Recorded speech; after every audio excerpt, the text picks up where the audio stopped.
Alright, so we have today a fantastic little game between LiquidTaeja and Incredible Miracles IMNesTea. Once upon a time, there was a great Zerg player named IMNesTea who created the universe and won 3 GSL champions, one of them without dropping a single map. But now he has descended down into the depths of WCS America, along with his opponent, LiquidTaeja.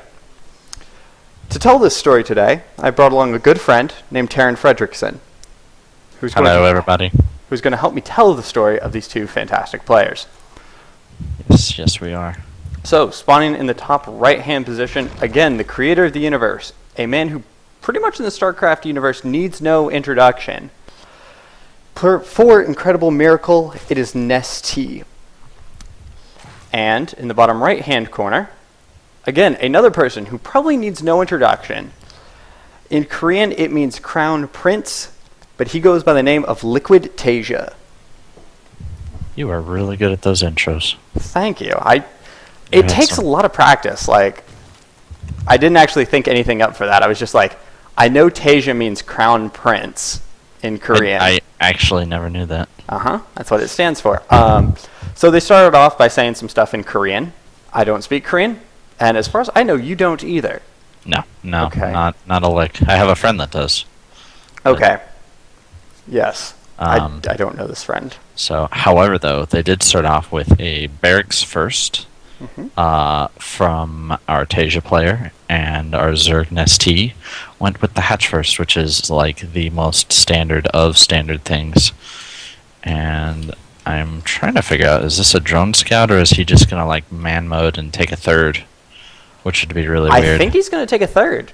Because he's sending it up there. Oh my god, he's... Yeah. Okay, so turns out IMNesTea is a man. This is a man's man play. Which is fine, because he's just... You've got Taeja down here doing CC after racks. Right, and all that's normal. Oddly enough, no gas before CC. I mean, a lot of times we see players get that gas, get either a Reaper or some Hellions out, and even in Wings of Liberty, that was very popular to get, the Hellion Banshee. But yeah, well, this map isn't so great for Reapers because you only have this small little choke right here. I mean, and that's the entire choke to get into the main. Right. It's less than good. So, and I mean, Taeja is kind of known for doing just not necessarily like blind builds, but I guess they kind of are blind builds where he just discounts, or he counts on being safe against 3, 4, and things 3, 4, and 5, and then he just prepares for thing 1. Right. And that's it.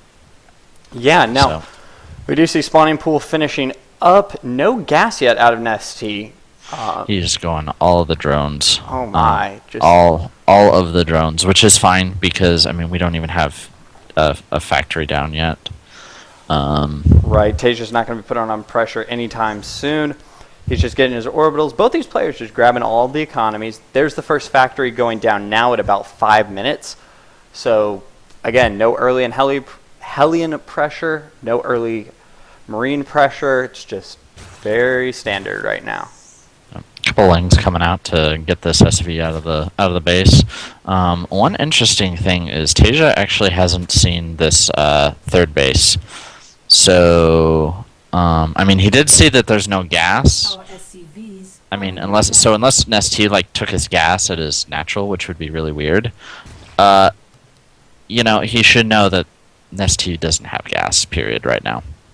Which is really good for any pressure that Taeja wants to put on. Yeah, now Taeja doing what a lot of Terrans have been doing recently is grabbing that quick third CC before and right around the 6-minute mark. Also getting double Hellion out, no roaches from IMNesTea, and with that gas scout, I mean, he can be pretty sure there aren't going to be roaches anytime soon. Yeah. Oh, yeah. Well, and I mean, the Zerg always needs to get the Zergling speed first. Like, I mean, you can't not have Zergling speed in this matchup. It just never works. Bad things happen. Yeah. Now we do see 2 Hellions headed out on the map. Stim on the way for Taeja, implying that he will want to go for this Marine bio style that we've been seeing a lot recently. And that will definitely give Taeja some drop potential in this game.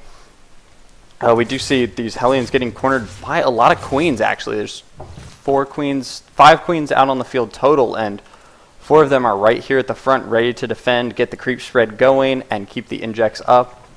Macro hatch coming out in ST as well.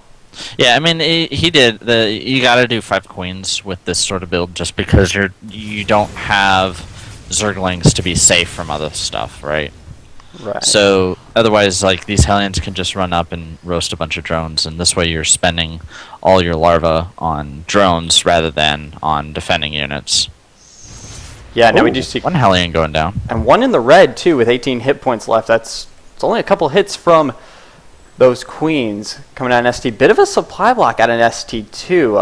We see him building 3 overlords right now, though. So also getting down 2 evolution chambers and a baneling nest. Makes me lean towards Spire, but NestT is NestT, and he's been playing like a man this game. So and, I mean, NestT does tend to play the Spire, and Zerglings running headlong into Hellion Fire do take out 2 Hellions, and a huge wave of Zerglings that come up here and flank this. So interesting note, at least from what I see, is Taeja's opting to take this the 6 o'clock third instead of like the 4 o'clock. The 4 o'clock is a much more aggressive stance, which makes me think Taeja's going to actually aiming for like obviously he's aiming for the 2-2 timing, but the 3-3 is where he wants to deal like the killing blow. Right. So just kind of weaken them down on that 2-2 and then finish him off with a 3-3. Looking like he's going to have to get that lift off due to this little Zergling underneath it, and a nice wave of Zerglings coming out. NestT looking to put on some pressure here, particularly on that third where he's constantly denying it until these Hellions are going to get over there. Yeah. Well, and NestT is going to have a really nice timing. His Bane speed is going to be done. He is going to be delayed, actually, because his 1-1 upgrade started really late. I feel that those are really late, at least. So he's going to have to wait at least until this 1-1 timing, which means Terran player is going to be starting his 2-2 as well. Or, right, have his 2-2 started. Right, as soon as this armory finishes, that 2-2 is going to be started right up. Well, NestT's is only about halfway done right now. We also see Baneling speed on the way. That's a very nice upgrade, going to force Taeja a little bit of micro, but we do see a lot of Lings coming in here. That's a lot of Lings. Ooh, and a big stim.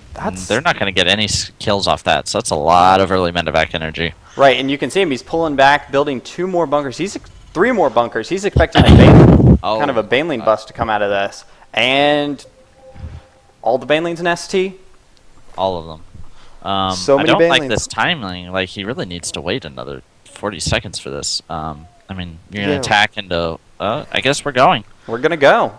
And a good number of Banelings, though, on the field. We do see 31 coming out. And I feel like Taeja kind of senses something, if nothing else, and now he sees it. There's no Widow Mines either, so this is going to do terrible damage. All the Hellions are caught out, and holy Banelings. Yeah, now time to see. First bunker goes down. Second bunker goes down. Third and fourth bunker goes down. Nothing left, and still a lot of Banelings. 11 more Banelings on the way behind this. Huge tank shots going off on some of these Banelings. Right, and that tank may be the saving... Ooh, I want to say it might be the saving grace, but I'm not totally sure with the Lings. It is. And Taeja holds, and while this is all going on, Taeja has a nice drop cleaning up some drones over in the natural. Right, I actually completely missed that. So yeah, Taeja going to keep multitasking around and doing his best to hold off at his natural. Looks like Taeja's going to actually clean things up.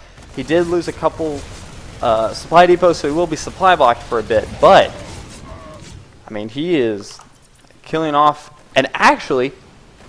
Taeja came out way ahead on that. Taeja did not lose a single worker in that entire attack. I am shocked. Okay, now he's going to lose workers. Oh, absolutely, but... Or... No? He's not? No, because Taeja loves his workers. Taeja's not going to lose a single worker. NestT has lost 7 workers this entire game, and it looks like he might lose a queen. He does lose that queen. Wow. Taeja with these Superman holds, and his 2-2 is going to finish right now. Oh.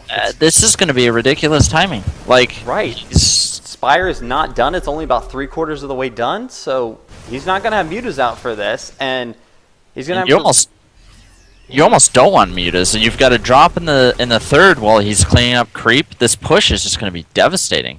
I'd really like to see some Widow Mines incorporated into this push when it comes, but I mean, right now it's there he goes. Now he gets out. Yeah, it looks like he is going to stick with that tank play, deciding that they really helped him out. There are a couple Marines he forgot to rally, but it looks like he notices them now, and he's going to pull them up. Taeja keeping some nice drop all over. IMNesTea taking his fourth. It's not saturated yet, but I feel like if you give it a minute, it'll get there. But Taeja does want to drop it also. Yeah. There's a lot of lings there already. I don't know if those were preemptive or not, but I mean they're gonna stop this drop pretty quickly, or they're gonna run away. Never mind. So while this is going on, this drop is just a distraction because you've got creep tumors that are about to get cleaned off right here, or in the middle. And all this hard work that IMNesTea did put into this creep is going to be all for naught right now. And looks like there is going to be a nice little drop in the main here. IMNesTea does see it, sort of. I mean, he could see it on his minimap, and he does respond to it right now. Also showing the mutas at this point. Yep. So this drop is just going to fully unload and then do whatever they can to the mutas. One muta going down. Very not good control.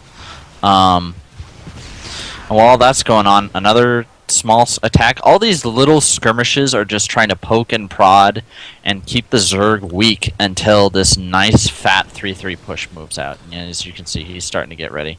Tanks have +1 attack, so they should one-shot Banelings when they're sieged up. Right, and 3-3 is almost halfway done for the Marines. And the siege. Oh, the siege almost doesn't happen. Very late, takes out one tank with his own tanks, but the Marines are going to be there to clean it up. IMNesTea supply blocked again. Ugh. Yeah, and he keeps putting these overlords out in the middle of the map. I'm not sure why. And those are the same overlords that Taeja keeps grabbing. Yep.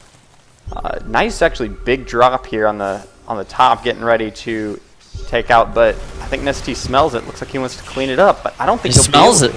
Well, he actually is not going to be able to, and that's just the distraction drop over here in the natural. You've got a couple tanks, a bunch of Marines, 3 tanks now, a huge flock of medevacs. This is going to be the game-ending push right here. Right, I have to agree with you. I mean, 185 to 165 supply in Taeja's favor, and Taeja's keeps climbing and IMNesTea's keeps falling. 3-3 about to finish up literally any second, and 3-3 is done. These are now 3-3 Marines inside of IMNesTea's base, and I don't see if there's any way IMNesTea can survive this. I think this may just have to be the game right here. Yeah, I mean, you look at this tank positioning, you can't even attack into this. These tanks are covering both ramps and, like, all of the ramps coming into this attack. Like, IMNesTea can't even flank this. And then Taeja's so smart, just has his... He's not even rallying up to this attack. He's got a huge wave that's going to come out with the attack instead. Right, like, and... I don't think IMNesTea can break this. Right, most production facilities are destroyed. I mean, looking at the structures tab, we only see the spire and the spawning pool. No more banelings, and that's about it. And last couple of banelings. Taeja not doing the best splitting, but I mean, when you're this high up, doesn't matter. Good game. There's the GG out of IMNesTea. So, thank you all for watching. I am Rob Sullivan. With me is Taryn Fredrickson. I had a lot of fun casting this. How did you feel? It felt great. Yeah. Okay. So, we will see you all next time.